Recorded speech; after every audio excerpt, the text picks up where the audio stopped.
Días, muy buenas tardes a todos los alumnos de todo econometría. Hoy vamos a empezar las clases con nuestro modelo de regresión lineal simple. Hablamos de un modelo de regresión lineal simple comprendido en lo que se llama dos variables, una dependiente y una independiente. En el transcurso de este curso aprenderemos las definiciones de los modelos de regresión. La estimación es el método por el cual utilizaremos los mínimos cuadrados ordinarios. Hablaremos de los supuestos detrás del método y obviamente después de la clase tendremos conocimientos suficientes para saber cómo funcionan los mínimos cuadrados ordinarios como método. Tenemos que tener en cuenta de que parte de la regresión lineal se emplea para estudiar la relación de dos variables, en este caso porque estamos hablando de regresiones simples, es decir, una relación poblacional y la siguiente sería una relación de nuestra muestra.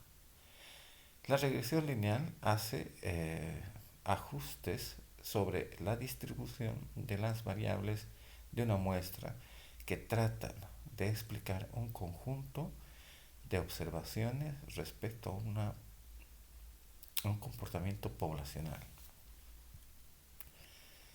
El modelo como concepto es un concepto matemático donde tenemos por un lado una variable dependiente, otra variable independiente y esta, ¿sí?, que es el término de perturbación, también es una variable pero desconocida.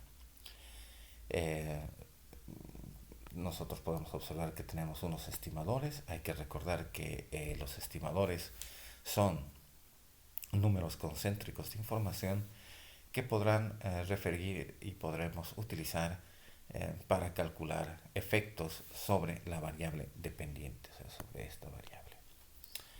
¿Qué desconocemos de esto? Desconocemos obviamente nuestras betas, ¿sí? Desconocemos esto y desconocemos esto. Las betas, los estimadores, parámetros, los coeficientes y la perturbación. Luego, ¿qué es lo que conocemos? Debemos conocer nosotros qué información tiene nuestra variable x y qué información tiene nuestra variable y. Podemos tener en cuenta de que además de la información numérica que contienen estas dos variables, pues hay una teoría que las respalda, por decir, la demanda el consumo o la teoría de la producción, o la teoría pues de la demanda de dinero, etcétera, etcétera. Siempre va a haber una teoría que respalde esta función. Sabemos que hay dos parámetros, el parámetro de la constante y el parámetro de población, perdón, el parámetro que nos dirá la pendiente del proceso. Entonces tenemos dos parámetros en el modelo. La relación siempre va a ser explicativa. Este explica a este, ¿no? En términos de x. Esto es como en matemáticas cuando veíamos nosotros funciones. Por otro lado, hay que tener en cuenta de que siempre las x van a ser las variables independientes, o los regresandos, o los regresores, o la variable explicativa. La variable x siempre tendrá que ser aleatoria, independiente de lo que tenga a la derecha de ella misma. La variable y es la variable dependiente o explicada, o la incógnita en este caso a resolver. Beta sub 0 es el término constante, beta 1 es el parámetro de la pendiente, como decía antes, y la parte de la u, que en realidad es la letra mu, en algunos textos se encontrará como un epsilon, ¿sí?, es el término de error o perturbación. Claro que en este momento nos quedaremos con ese concepto. Luego ampliaremos cuáles son las diferencias entre la perturbación y el error. Hay que encontrar la relación lineal, por eso decimos una relación lineal entre una variable dependiente y una variable independiente, respecto a una recta de regresión que estamos tratando de identificar. Claro, sería muy interesante de que todos los puntos de nuestra muestra pasen por esa recta de regresión, pero la realidad es de que en la muestra tenemos una cierta dispersión alrededor de una recta de regresión lineal. Entonces, como decía antes, el término mu es el término de error a la perturbación. Incluye y representa factores distintos de la variable independiente x, es decir, variables omitidas o ignoradas que afectan a la variable dependiente, pero que no están incluidas. Imaginemos, por ejemplo, una ecuación de salarios donde tenemos, por ejemplo, la variable dependiente sería salarios versus características socioeconómicas, como edad, educación, experiencia laboral. Esas serían X, ¿no? Serían las explicativas. Pero, por ejemplo, tendríamos en la parte no observada, o sea, de difícil conseguir o difícil medición eh, numérica, el valor o la característica de la habilidad.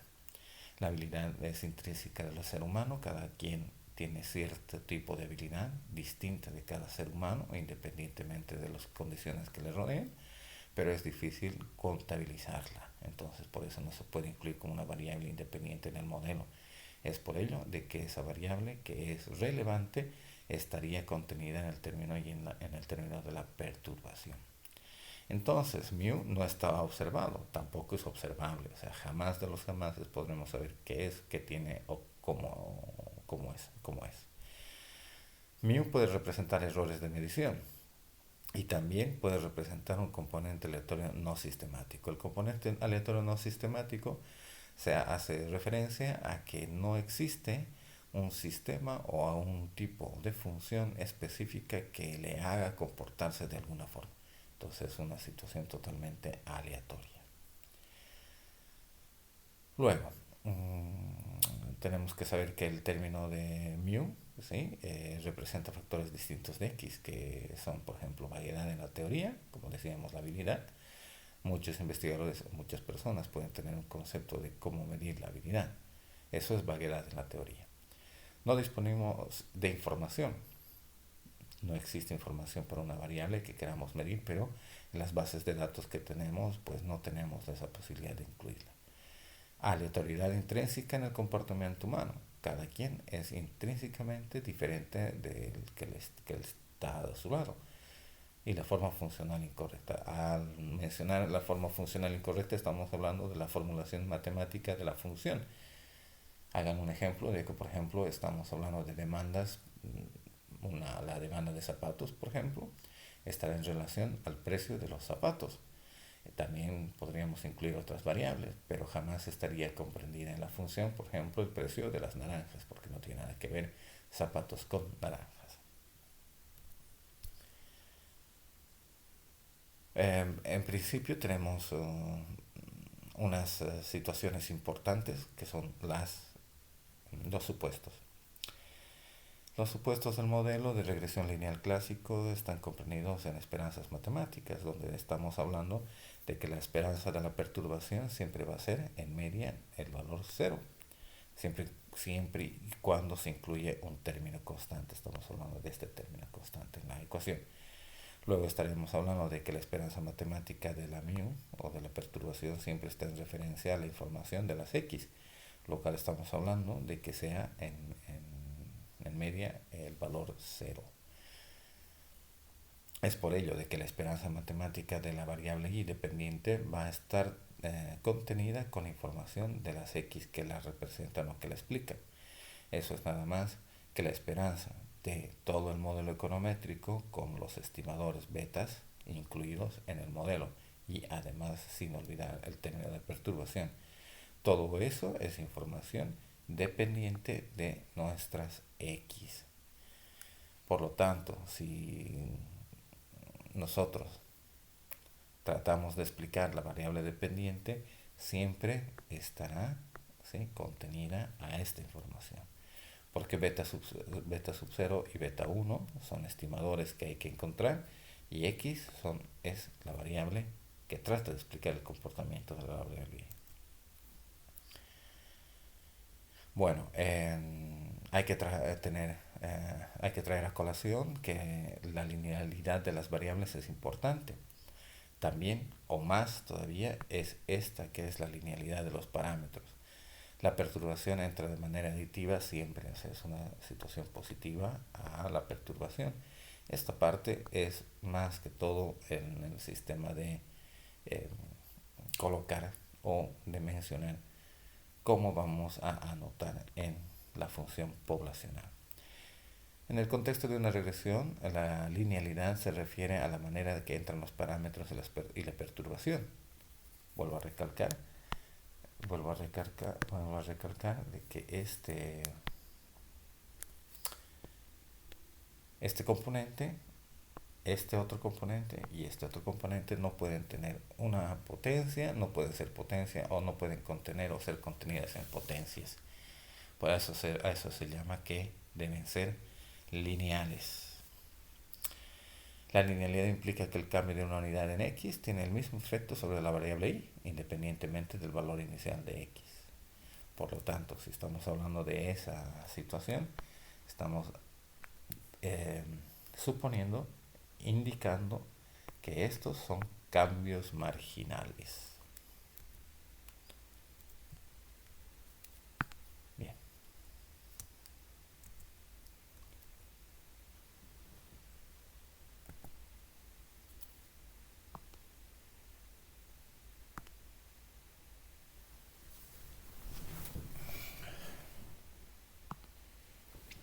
A ver, el término lineal significa de que nuestras variables, por ejemplo, estamos hablando de que una variable y represente a una variable que está elevada al cuadrado. Sabemos de que una función cuadrática pues tiene este tipo de relación. Lo que tratamos de hacer en econometría es linealizar de alguna forma, ya veremos más adelante formas de linealización de funciones, tratar de que la línea que estamos trazando sea una línea recta y que los valores muestrales, la mayoría se acomode a esa línea, a la primera línea, a ver, esto sí, a la línea que sería la línea de regresión lineal.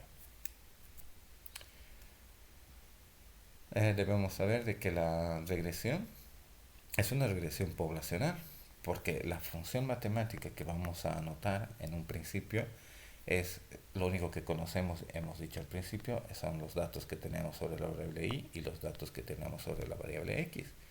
Entonces, es una función poblacional porque debemos averiguar el comportamiento poblacional respecto de las betas.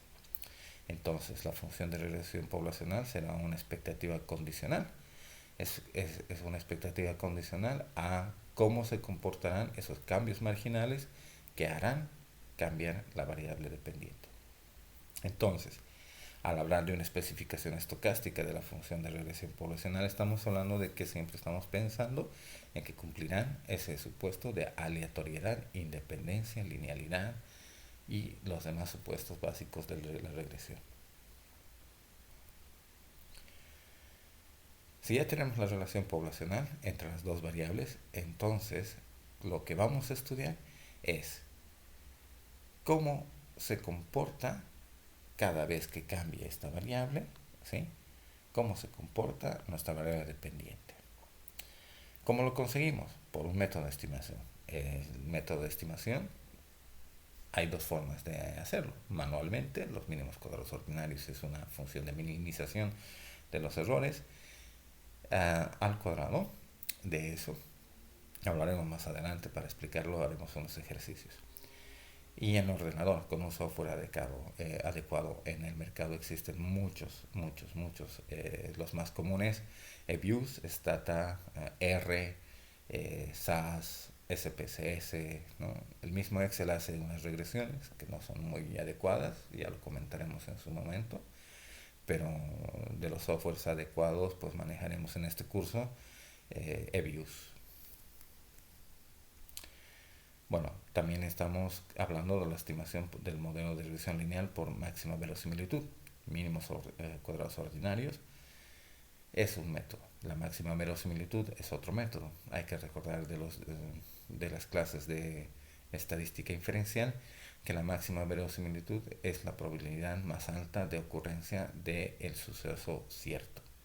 Entonces, la econometría se basa en ese tipo de relaciones.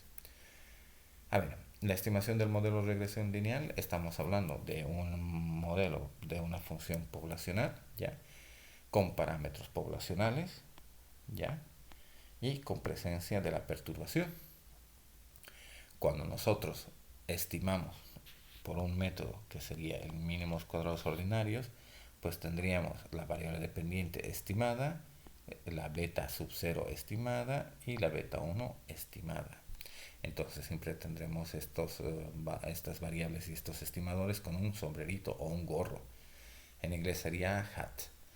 Entonces esto indicamos de que existe datos estimados respecto de la muestra, el comportamiento poblacional. Obviamente si se fijan ustedes, en este caso la variable que teníamos aquí de nuestra perturbación no está presente aquí.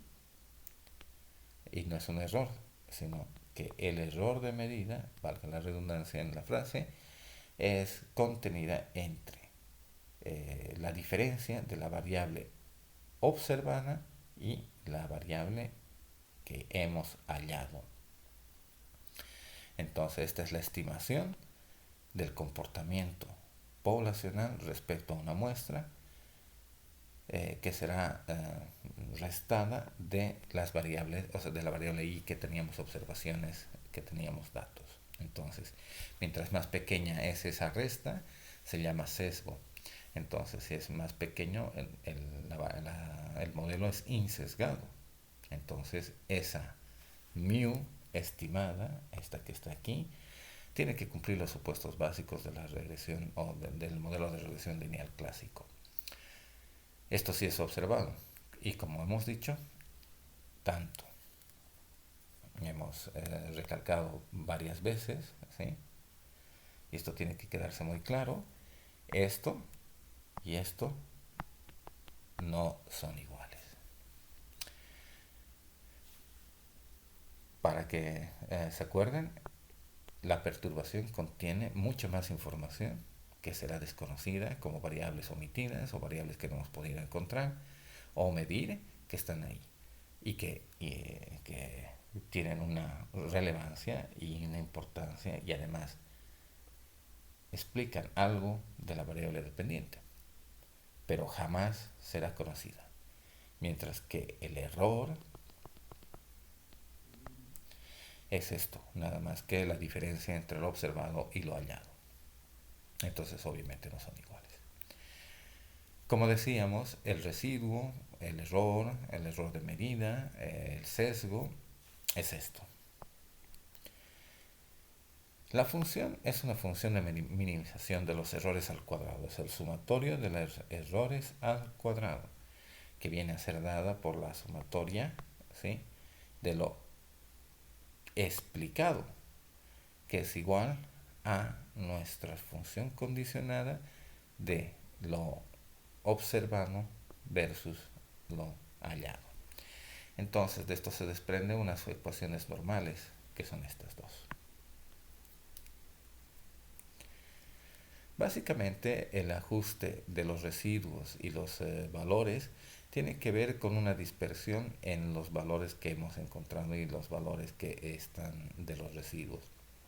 Fíjense que la función de regresión estimada es esta línea recta que tenemos acá. Entonces, la parte que está ajustada por la variable dependiente hallada será, digamos, el punto más álgido.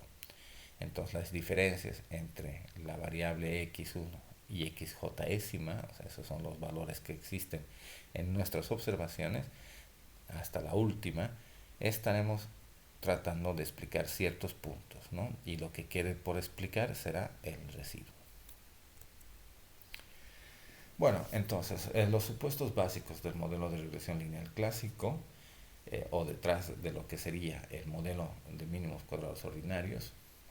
A ver, una cosa es el modelo de regresión lineal clásico y otro es el método, que es el mínimo cuadrado ordinario. El modelo de regresión lineal clásico es pues los supuestos que tratamos de cumplir y que deberían cumplirse.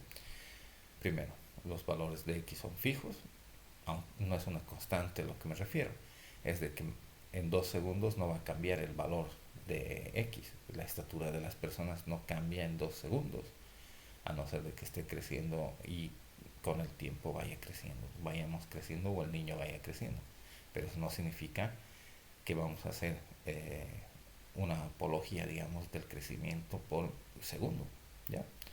La variabilidad de los valores de x. Entonces, las x, ¿sí?, tanto como individuales, como variables y como observaciones, son diferentes, varían. No hay multicolineal perfecta. La multicolinealidad es un concepto en econometría muy importante. Multicolinealidad es de que una variable y la otra son lo mismo. Están diciendo lo mismo y linealmente son lo mismo. Lo veremos más adelante con ejemplos y lo entenderemos mucho más, porque es un problema de los 3 grandes problemas que tienen los modelos de regresión, de regresión. No solamente los lineales, sino también todos. Entonces, algo que hay que evitar, hay que tratar y hay que modelizar. El número de observaciones debe ser mayor que 2, obviamente.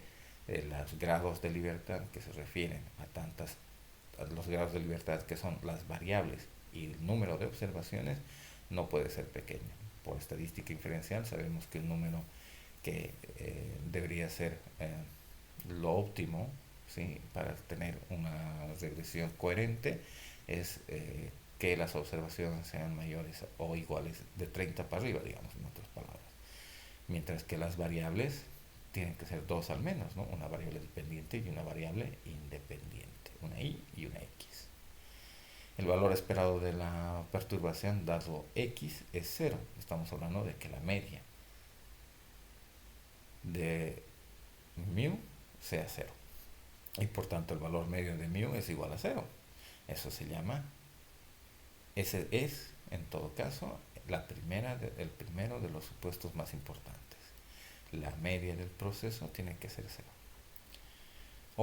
Homocedasticidad, vaya palabra. La homocedasticidad solo quiere decir una sola cosa: varianza constante.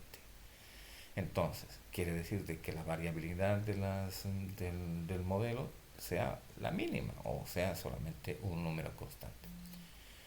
No existe autocorrelación entre las perturbaciones. Quiere decir de que el término de perturbación, como no es un número, sino son varios números, como todo a ver, hagamos el caso lo siguiente. Tenemos una variable y igual a beta sub 0 más beta 1 x1 más nuestra perturbación, ¿sí? Entonces aquí vamos a tener observaciones, ¿no? Puede ser el valor 2, 3, 4, 5, lo que sea. Esto es un número constante siempre en el tiempo, o sea, no va a ser un número cualquiera cuando esté hallado, no en el sentido poblacional, bueno, en el sentido poblacional también, pero es desconocido, que sea el mismo número en todo momento. Y este es otro número, ¿sí?, constante en el tiempo, o sea, el mismo, pero claro, cuando tenemos observaciones de la x será igual cualquier cosa, 100, 200, 400, 1000, por ejemplo, ¿no? Entonces, no tenemos por qué no pensar de que la perturbación no es un número, sino tiene algo desconocido. Son números desconocidos, pero obviamente observaciones al fin.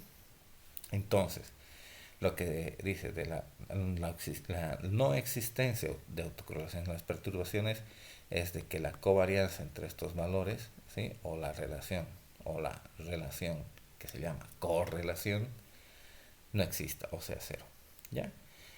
Y que además de que este señor, que es la perturbación, ¿sí?, tenga una distribución normal, que sea una normal. La distribución normal que utilizaremos siempre será la 0,1, o en algunos textos se encontrarán como varianza, media 0, varianza constante, ¿sí? Bueno, entonces el valor de i es un valor ajustado del mínimo cuadrado ordinario más unos residuos. La suma de los residuos del mínimo cuadrado ordinario es nula, tiene que ser 0. Eso en la realidad no existe, pero este es un supuesto, son los supuestos que engloba todo esto. También su media muestral es cero. La covarianza muestral entre los regresores y los residuos del mínimo cuadrado es nulo, lo que decía antes. Y si el regresor, estamos hablando que el regresor que es el beta, toma su valor medio, el valor predicho, y será igual a su valor medio. Entonces, estos son los supuestos que estamos manejando. Por tanto, decimos que la varianza de I es igual a la varianza muestral del valor ajustado más la varianza muestral de los residuos. Queremos decir que en todo caso la variabilidad de nuestra variable y será explicada por la variabilidad de nuestras variables x y además la variabilidad de nuestra perturbación. Sabiendo que la varianza muestral de y es igual a la varianza muestral del valor ajustado más la varianza muestral de los residuos, el ajuste es muy bueno. Entonces, cuanto sea mayor la proporción de variabilidad muestral de i que viene explicada por el modelo, será un modelo ajustado. Quiere decir que bajo los supuestos, los estimadores mínimo cuadráticos son los estimadores lineales sin sesgados y óptimos, lo que se llama helio. El teorema de Gauss-Markov es algo que llevaremos en una siguiente clase y haremos demostraciones de esto porque en algunos exámenes y en algunas solicitudes pues lo vemos o los piden. A ver, si además de esto, si son eficientes, lineales, sin sesgados y óptimos, ¿sí? Y además tienen la normalidad, ¿sí? Los estimadores son los estimadores sin sesgados óptimos. Eficiente, habla de que la varianza es la mínima. Lineal, que la linealidad es en parámetros. Insesgado, que el valor de beta es igual a beta estimado, ¿sí? O sea, esta beta es la poblacional. Y óptimo, ya hemos dicho que será, si son insesgados, si llega a ser una normal, serán óptimos. Eso es todo, queridos amigos. Espero que hayan disfrutado de esta clase. Vamos a continuar otro momento con otra de nuestras clases del aula virtual de todo econometría. Que tengan un buen fin de semana.